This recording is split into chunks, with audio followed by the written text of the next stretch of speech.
اور لوگ ٹھیک ہوتے ہیں، ان کے مسئلے حل ہوتے ہیں، ان کی بندش جادو ٹوٹ جاتے ہیں۔ تو میں تو چاہتا ہوں کہ آج ہم یہ درود ابراہیمی کا عمل کریں، انشاءاللہ یہ تاثیر بھی مل جائے گی، اور ساتھ جو برکت کی چاہت ہے کہ اللہ کبھی مجھ سے برکت نہ چھیننا۔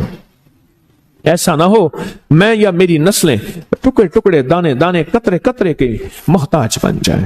اللہ مجھ سے کبھی برکت نہ چھینا، ایسا نہ ہو کہ میں ٹھوکریں کھاؤں در در کی، اے سخی آقا مجھ سے برکت نہ چھیننا، کہ میرے اندر بس سب کچھ ختم ہو جائے اور میں دنیا کے سامنے ذلیل بن جاؤں اور لوگ مجھ پہ ہنسیں۔ اللہ مجھ سے برکت نہ چھیننا اور میری نسلوں سے برکت نہ چھیننا۔ برکت صحت میں، برکت نظر میں، برکت یادداشت میں، برکت اعضاء میں، برکت جگر میں، برکت گردوں میں، برکت دل میں، برکت خون میں، برکت تلی میں، برکت معدے میں، برکت اعضاء میں، برکت صحن پٹھوں میں، جسم کے ہر حصے میں برکت، روح میں برکت، دل میں برکت، پھر مال میں برکت، جان میں برکت، اولاد میں برکت، صحت میں برکت، عزت میں برکت، خود برکت میں برکت۔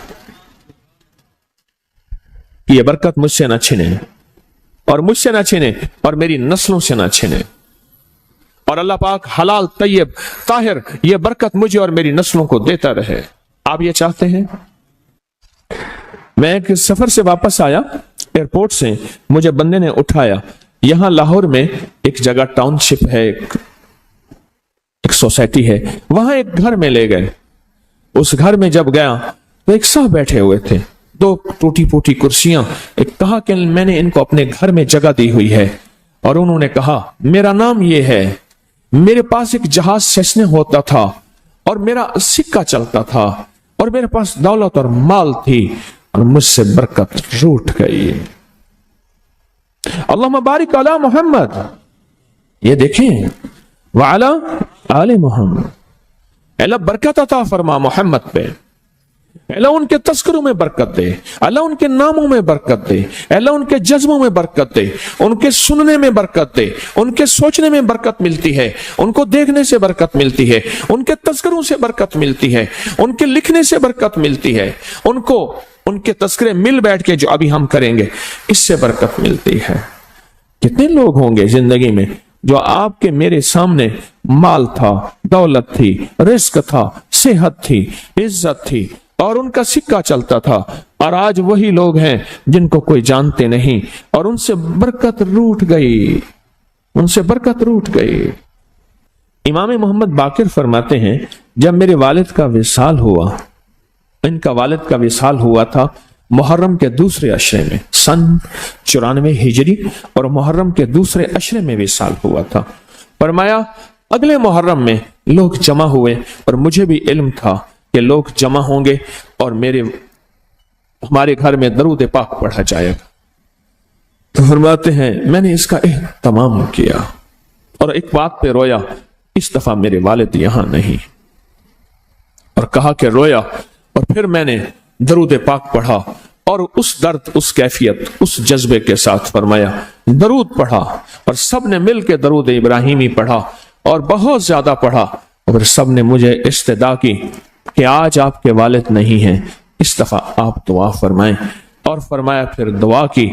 اس میں قرض کے پریشان بھی تھے، جن کے قرضے تھے، کوئی ایسے تھے جن کی اولاد نہیں تھی، جو ایسے تھے جن کا کاروبار یا فقر تھا، جن کے پاس غربت اور تنگ دستی تھی، کوئی ایسے بھی تھے جن کے اوپر حالات، مسائل، مشکلات، ان حالات، مسائل، مشکلات میں جادو بھی ہے، بندش بھی ہے، بیماریاں بھی ہیں، گھریلو مسئلے بھی ہیں، جھگڑے بھی ہیں، الجھنیں بھی ہیں، مقدمات بھی ہیں، ان حالات اور مسائل میں ناکامیاں، پریشانیاں، یہ ساری چیزیں لوگ جمع ہو جاتے ہیں، اور فرمایا کہ وہ خوشحال ہو جاتے ہیں۔ ایک واقعہ امام محمد باقر نے فرمایا، عاشورہ کی شام تھی، ہم نے مل بیٹھ کے درود ابراہیمی پڑھا جس میں ہمارے پیاروں کا تذکرہ اور ہمارے آبا کا تذکرہ، اور فرمایا درود ابراہیمی پڑھا۔ ایک شخص بالکل مفلس تھا اور وہ یمن کی کسی بستی سے آیا تھا، عاشورہ کے دن کتنے دن کا سفر کر کے آیا تھا، اس کی کمزور سی اٹھنی تھی، اس کے پاس بھی کھانے کو نہیں تھا، اس کی اونٹنی کے پاس بھی کھانے کو کچھ نہیں تھا۔ وہ آیا اور آ کے دعا میں شامل ہوا اور ہمارے ساتھ بیٹھ کے درود ابراہیمی پڑھتا رہا. کہا وہ بدو تھا, اسے درود ابراہیمی صحیح پڑھنا بھی نہیں آتا تھا. ہم دیہاتی کہتے ہیں, عرب میں اس کو دیہات میں رہنے والوں کو بدو کہتے ہیں. اس کو پڑھنا ہی نہیں آتا تھا, اور کہا ہمارے عمل میں شامل ہوا.